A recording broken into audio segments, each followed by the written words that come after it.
Bisnis keluarga Cendana cukup menarik untuk diikuti, mengingat nilainya pasti jumbo.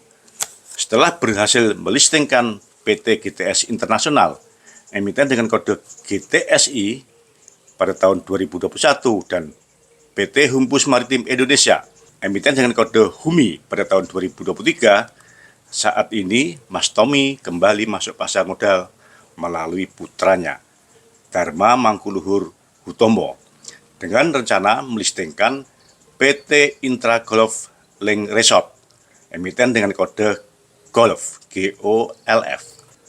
GOLF akan listing dengan melepas saham baru sebesar 15% atau sebanyak 3,1 miliar lembar, dengan harga penawaran umum antara 200 sampai dengan 230 rupiah. Yang menarik, PBV, Price Book Value, sesuai dengan laporan keuangan terakhir 31 Desember 2023, hanya sebesar 0,46 sampai dengan 0,53 kali. Wow, murah banget kan? Namun, sepanjang tahun 2023, terdapat revaluasi aset berupa tanah, bangunan, serta landscape yang menghasilkan kenaikan nilai ekuitas sebesar 2001% atau sebanyak 20 kali, yang nilainya mencapai sebesar 7,2 triliun. Nilai ekuitas dari hanya 361 miliar menjadi 7,58 triliun pada akhir tahun 2023. Jadi, bila tanpa revaluasi aset, sesuai dengan neraca tahun 2022, PBV GOLF sebesar antara 9,7 sampai dengan 11,1 kali. Apakah IPO PT Intra Golf Ring Resort, emiten dengan kode GOLF, masih menarik?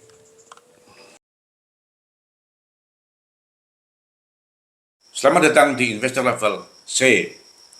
Kami coba sharing aspek fundamental dari sisi yang berbeda dan dengan cara yang beda, agar teman-teman bisa tetap tidur tenang meskipun banyak badai di bursa. Tonton sampai habis ya.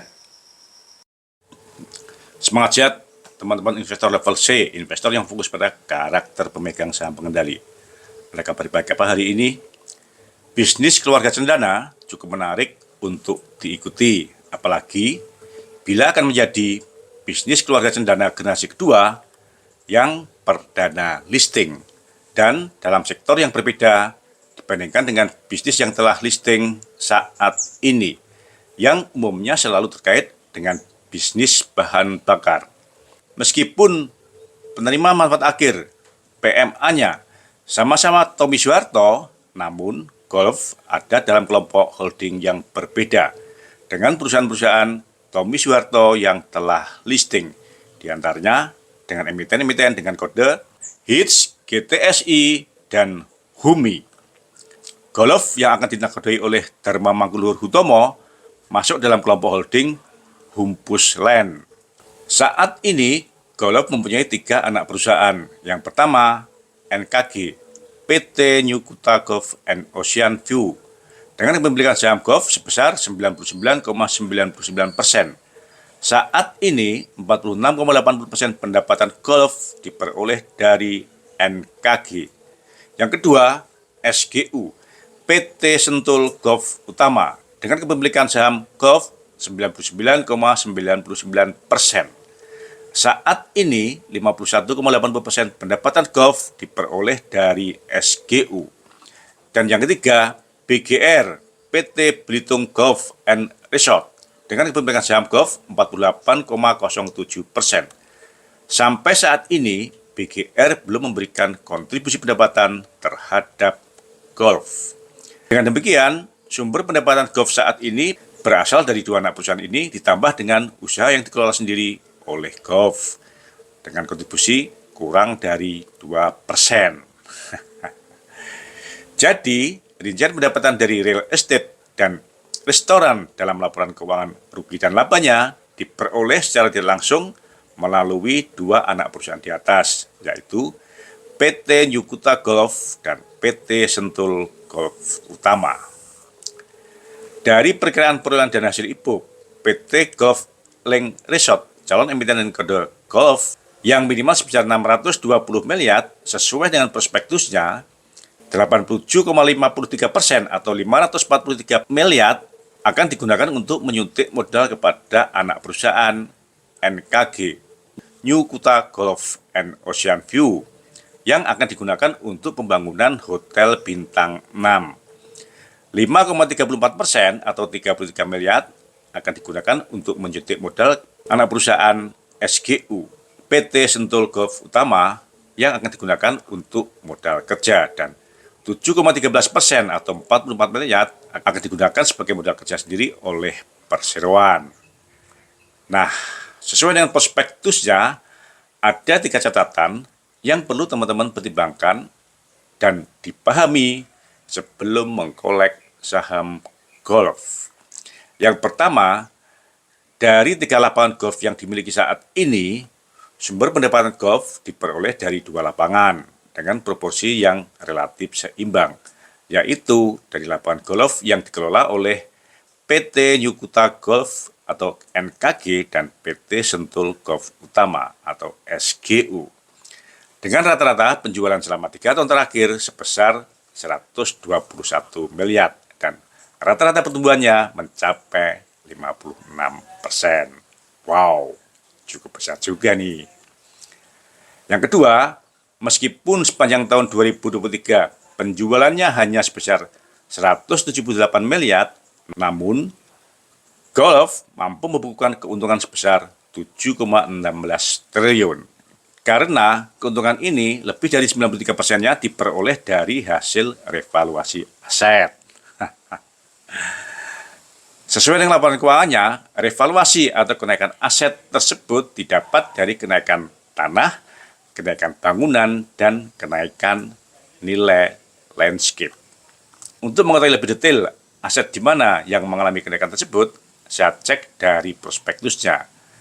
Saya lakukan pendekatan dari perubahan nilai ekuitasnya dan saya dapatkan pada tahun 2023 nilai ekuitas SGU mengalami kenaikan menjadi 899 miliar, sedangkan pada tahun 2022 nilainya hanya sebesar 107 miliar, naik 792 miliar atau 738%.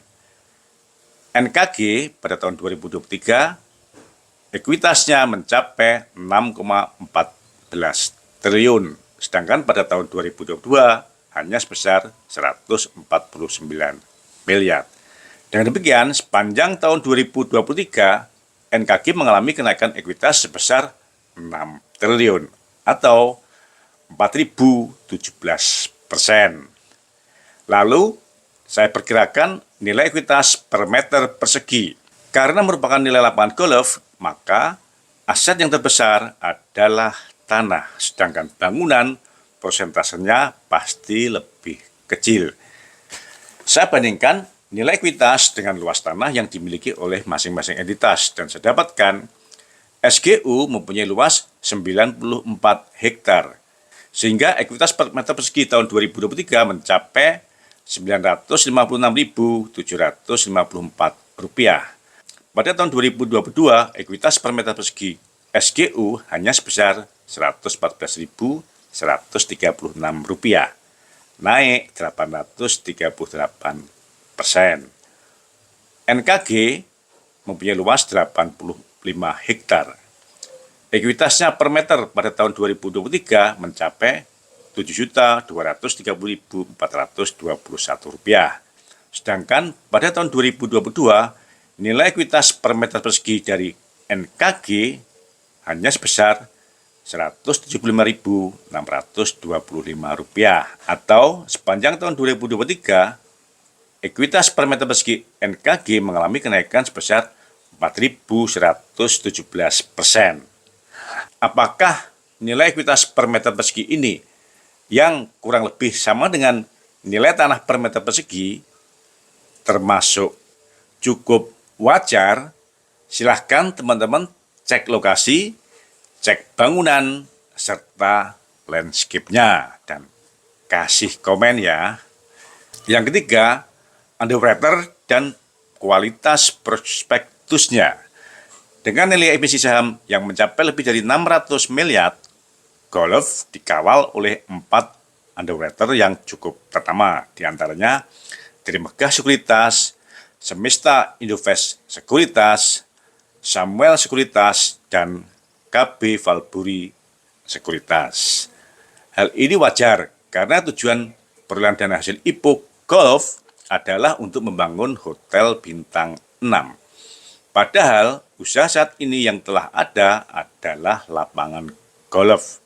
Sehingga proses bisnis dan target pasarnya berubah total. Apalagi proses pembangunan hotelnya saja direncanakan mencapai lebih dari 2 tahun. Namun sayangnya ternyata prospektusnya sedikit pun tidak menyinggung hal-hal yang terkait dengan bisnis hotel bintang 6, mulai dari target pasar, tingkat persaingan, target okupasi, keunggulannya, dan lain-lain. Menurut saya, prospektusnya tidak nyambung.